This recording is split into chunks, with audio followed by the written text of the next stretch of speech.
Hello friends, मैं विकास शर्मा स्वागत करता हूँ अपने इस यूट्यूब चैनल पे बिहार बीपीएससी पे। जैसा कि दोस्तों, इस चैनल पे पूरे के पूरे आपको पढ़ाया जाएगा बीपीएससी का पूरा सिलेबस, और साथ ही आपको बिहार से रिलेटेड जो भी कॉम्पिटिटिव एग्जाम होंगे सभी इस चैनल पे आपको कवर कराए जाएंगे। न कि वन एक पढ़ाकर छोड़ दिया, पूरे के पूरे सिलेबस इस पे आपको पढ़ाए जाएंगे। तो थैंक यू सो मच, हम लोगों के साथ जुड़िए और हम लोगों के साथ मिलकर स्टडी कीजिए।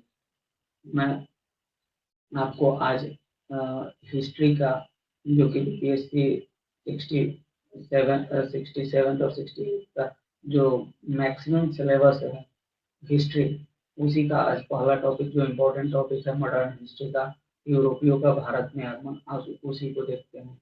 तो आइए दोस्तों, चलते हैं अपने इस सफर पे। दोस्तों, आप जैसे कि जानते हैं कि भारत में जो लोग अंग्रेज आए या यूरोप के जो लोग आए, वो यूरोप के लोग भारत में क्यों आए, उन लोगों का क्या काम था, उन लोगों का क्या इच्छा था या फिर लालच था।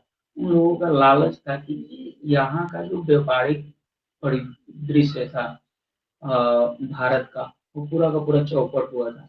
इसी दरमियान भारत के बाहर से लोग आना शुरू हुए, अंग्रेज अंग्रेज लोग आना शुरू हुए। क्यों? उन लोगों का मेन इंटेंशन था कुछ रॉ मटेरियल लेकर अपने देश जाएं और वहां पे क्या तो उद्योग का उपयोग करे, उद्योग में इसका उपयोग हो, या फिर यहाँ से कोई बस ऐसी वस्तुएं ले जाएं जिसका व्यापार कर सकें, जिससे पैसे कमाए जा सकते हैं। इनका मेन इंटेंशन सिर्फ और सिर्फ पैसे कमाना था।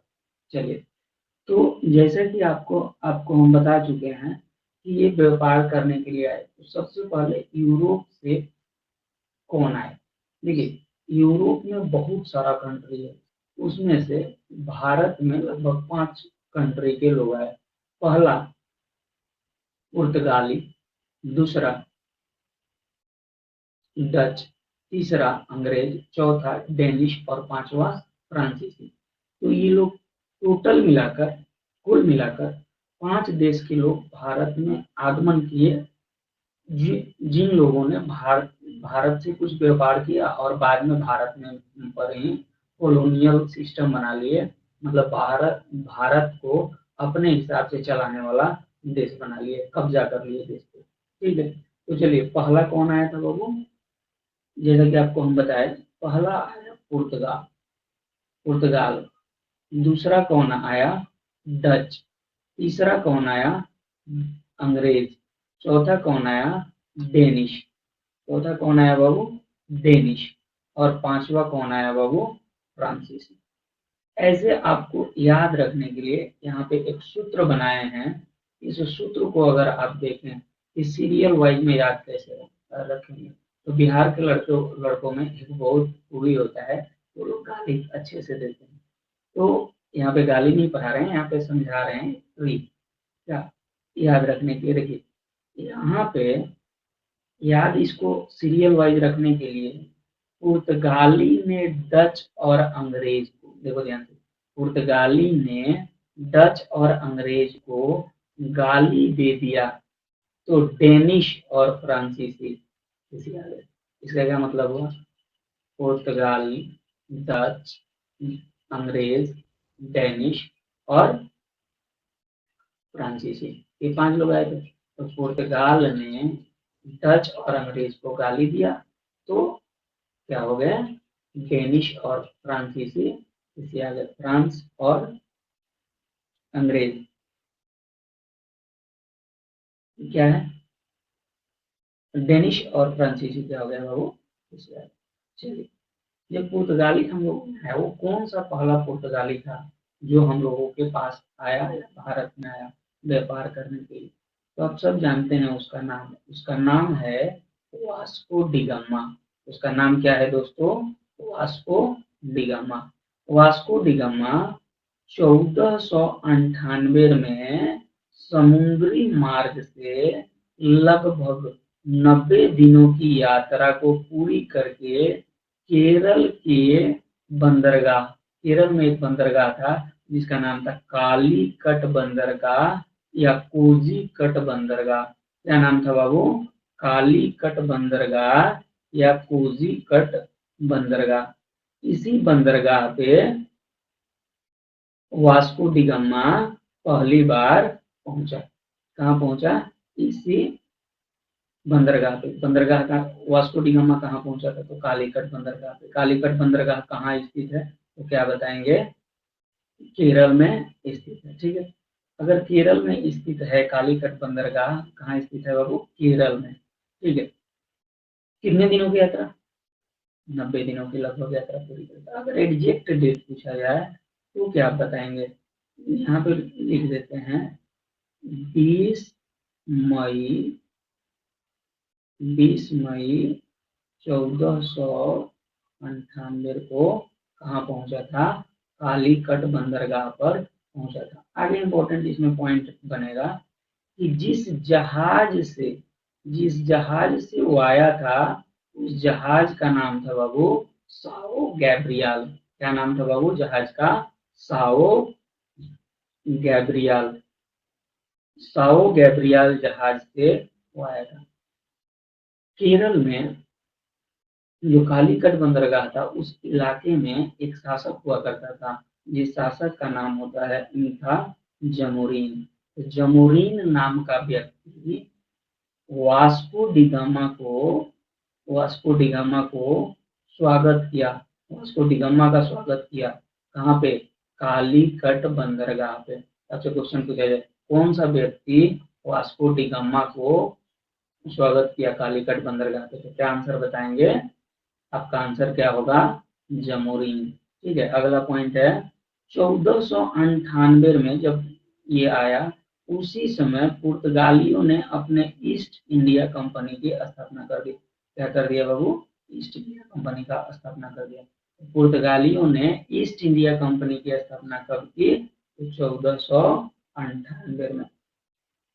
चलिए आगे चलते हैं।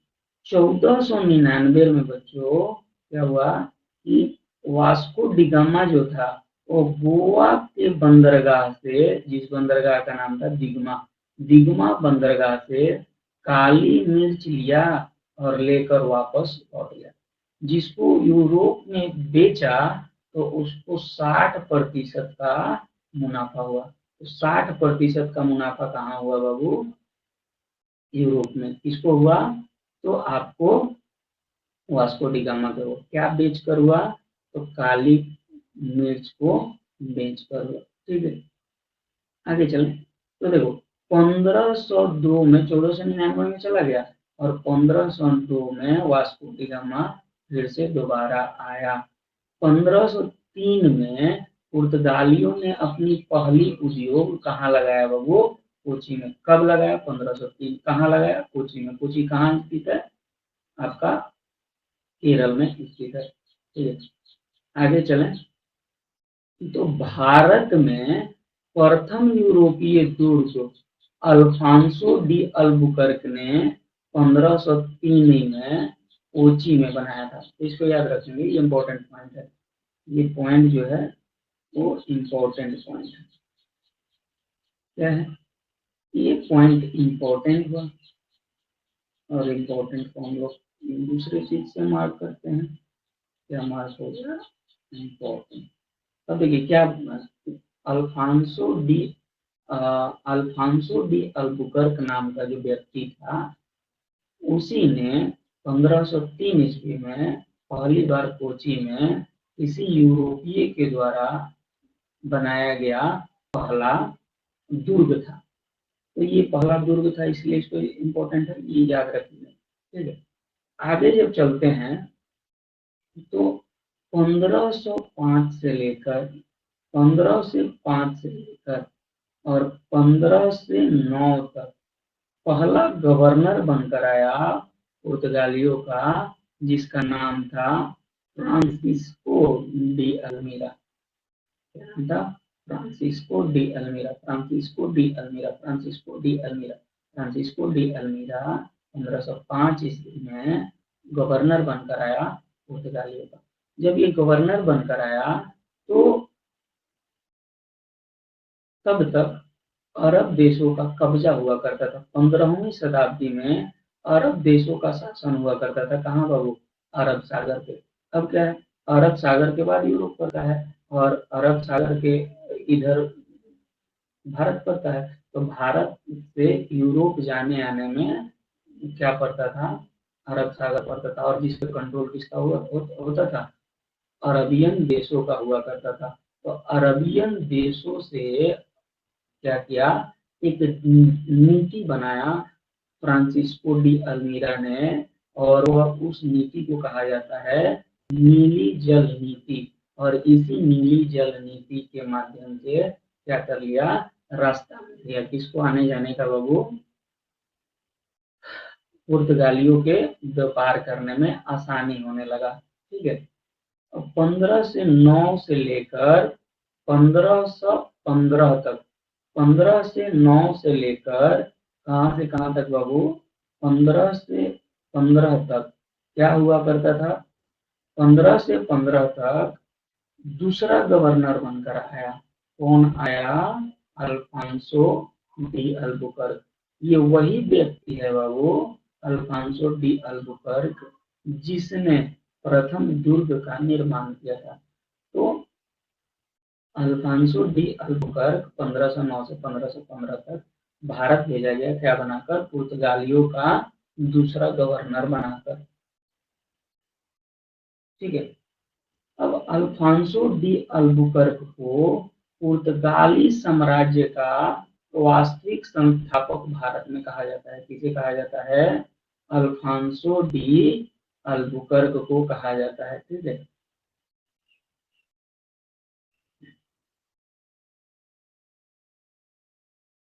अल्फांसो डी अल्बुकर्क को वास्तविक संस्थापक कहा जाता है।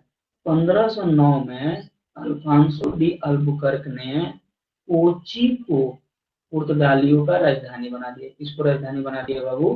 कोची को पुर्तगालियों का राजधानी बना दिया। ठीक है। 1510 ईस्वी में अल्बुकर्क ने क्या किया कि बीजापुर के सुल्तान आदिल शाही सुल्तान पर क्या कर लिया?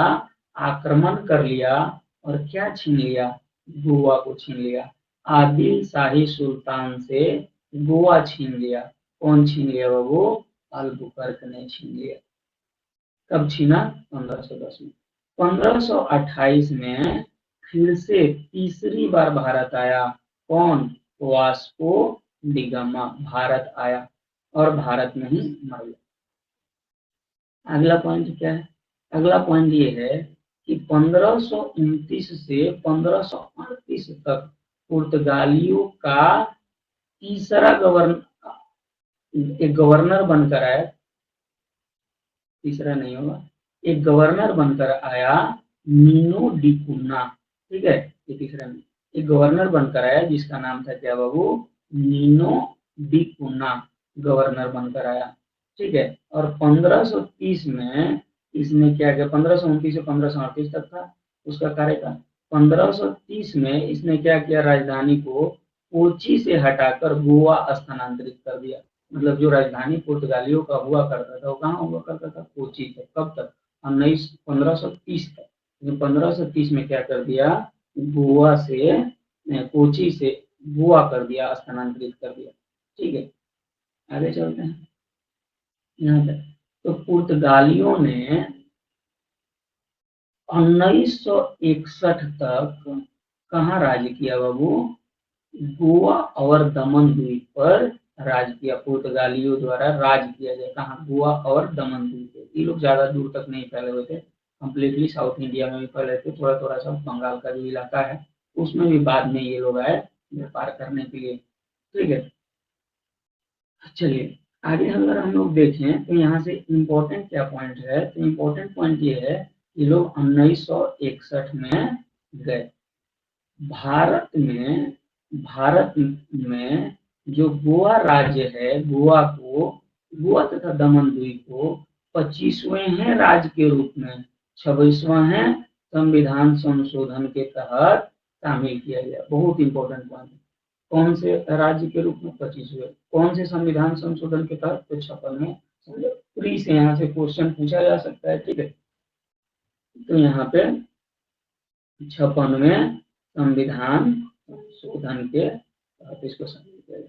गोवा को अनुच्छेद 371 के तहत विशेष राज्य का दर्जा प्राप्त है। ठीक है, चलिए अगर यहाँ से आगे देखें तो भारत में पुर्तगाली आए सबसे पहले, भारत में पुर्तगाली आए सबसे पहले, लेकिन गए क्या बाबू, सबसे बाद में लोग गए। आगे यहाँ पे देखेंगे तो भारत में ये योगदान जो भारत में ये लोग दे कर गए, योगदान इन लोगों का बोला जाएगा, ये लोग दे कर गए, शुरुआत किए ये लोग भारत में पहली बार। आलू का खेती पुर्तगाली लोगों ने शुरू किया था। लाल मिर्च और तंबाकू का भी खेती पुर्तगाली लोगों ने ही शुरू किया था। पहली बार जहाज बनाने का कार्य किसके द्वारा शुरू किया गया था, पुर्तगाली लोगों के द्वारा शुरू किया गया था। चर्च का कैथोलिक मॉडल पहली बार किसके द्वारा शुरू किया गया था, पुर्तगाली लोगों के द्वारा शुरू किया गया था। अगला पॉइंट है कि प्रिंटिंग प्रेस की स्थापना भी पुर्तगाली लोगों के द्वारा ही शुरू किया गया था। कहाँ शुरू हुआ था, तो 1556 में गोवा में पहली बार प्रिंटिंग प्रेस की शुरुआत की गई थी।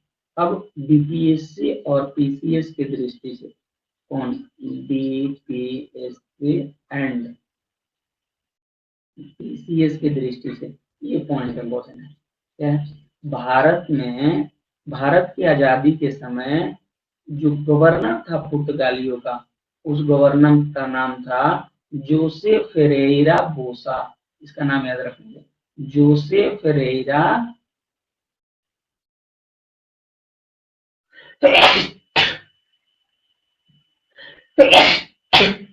जोसे फेरेरा बोसा।